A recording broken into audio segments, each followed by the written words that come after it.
Hello friends, जैसा कि आप देख रहे हैं कि ज्योमेट्री का एक आज हम क्वेश्चन सॉल्व कर रहे हैं।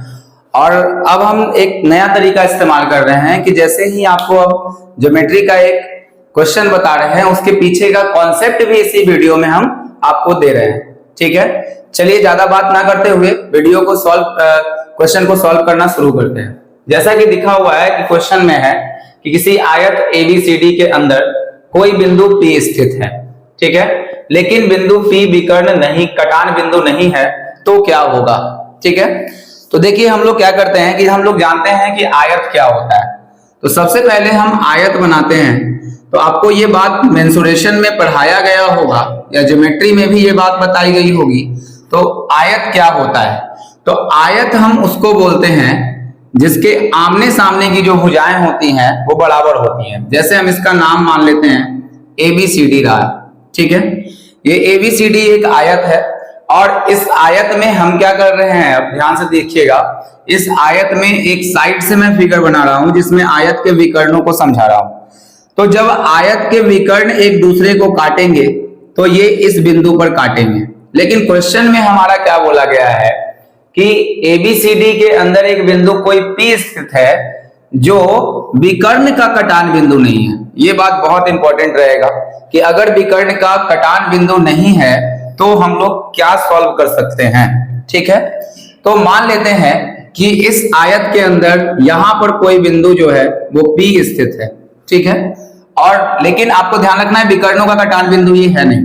तो अगर P स्थित है तो इस शीर्ष से जब हम यहां मिलाते हैं और इसके बाद हम इसको इससे मिला देते हैं, यहां से इसको मिला देते हैं और यहां से जब इसको मिला देते हैं तो ज्योमेट्री के अनुसार एक रूल बनता है जिसको आपको डायरेक्ट रिजल्टेंट इसका याद रखना पड़ता है कि यहां पर एक बिंदु P स्थित है।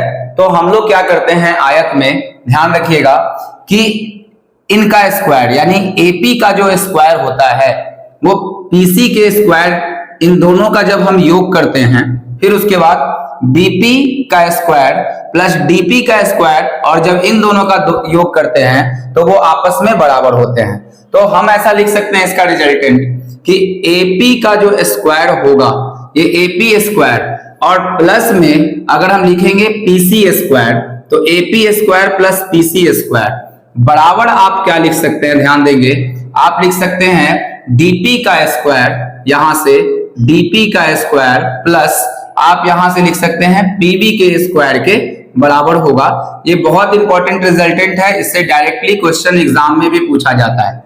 चलिए, तो इस रिजल्टेंट को आप याद रखेंगे। जैसे ही एक बार हम फिर रिपीट कर दे रहे हैं कि आयत है कोई और उस पे कोई बिंदु P स्थित है, तो अगर हम इसको फॉर्मूले की बात करें तो इन AP का स्क्वायर PC के स्क्वायर, इन दोनों का योग DP का स्क्वायर और प्लस PB के स्क्वायर के बराबर होता है। चलिए आइए हम इस पर एक क्वेश्चन कर लेते हैं तो हमारा जो कॉन्सेप्ट है वो क्लियर हो जाएगा। इसको मिटा रहे हैं अब देखिए क्या दिया हुआ है हमारे पास। लिखा हुआ है क्वेश्चन एक कि किसी आयत ABCD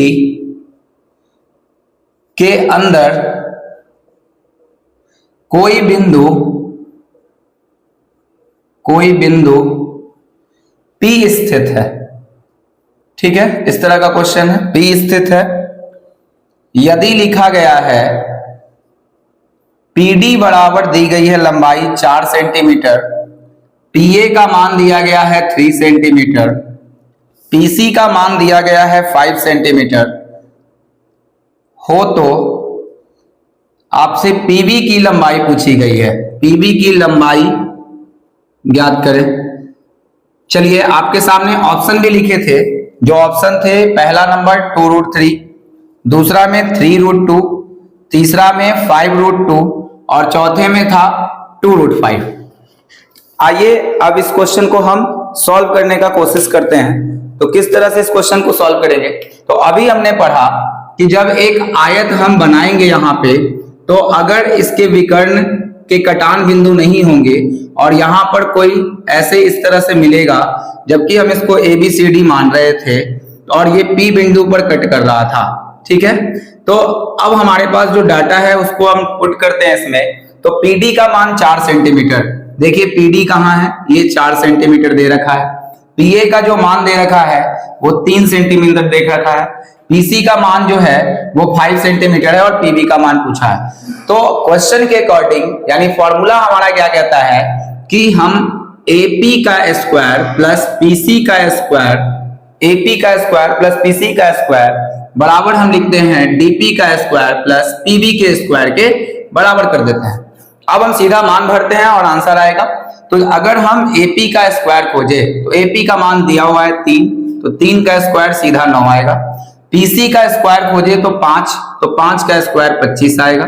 अगर डीपी की बात करें तो 4 है, तो 4 चौके 16 आएगा और पीबी का स्क्वायर यहाँ पर दिया हुआ है। ठीक है, आप इस बात को समझ गए होंगे। अब इसको जब हम जोड़ेंगे तो 9 5 14, ये 34 आएगा और बराबर इसको अगर उठा के हम डायरेक्ट इधर की ओर लेके आए तो ये 16 होगा। तो पीबी का स्क्वायर जो हमारा होगा वो 16 होगा। जब इसको घटाएंगे तो 14 में से 6 गया तो 8 आ जाएगा, ठीक है, और ये आएगा 18। तो आप जान रहे हैं कि पीबी का स्क्वायर जब 18 है तो अगर पीबी का मान पूछेगा तो आप जानते हैं कि सीधा सीधा आप लिख सकते हैं 18 का रूट अंडर, यानी कि रूट अंडर 18 आ जाएगा। पीबी का जो मान होगा वो रूट अंडर 18 आएगा और रूट अंडर 18 का मान जो होता है वो 3√2 होता है और यही सेंटीमीटर में आपका आंसर आएगा। तो आप ऐसे देखे होंगे कि इस तरह से हम क्वेश्चन को सॉल्व कर सकते हैं। तो ये ज्योमेट्री का एक छोटा सा कॉन्सेप्ट था जिसमें हमने एक वीडियो को बनाया है, आपके पास कॉन्सेप्ट को भी बताया है और साथ साथ एक क्वेश्चन हमने ऐसा किया भी है। ठीक है, तो हम आशा करते हैं कि आपको ये वीडियो बहुत अच्छा लगा होगा। अगर ये वीडियो आपको अच्छा लगा है तो लाइक, सब्सक्राइब और शेयर करें। चलिए अगले वीडियो में मिलते हैं, तब तक के लिए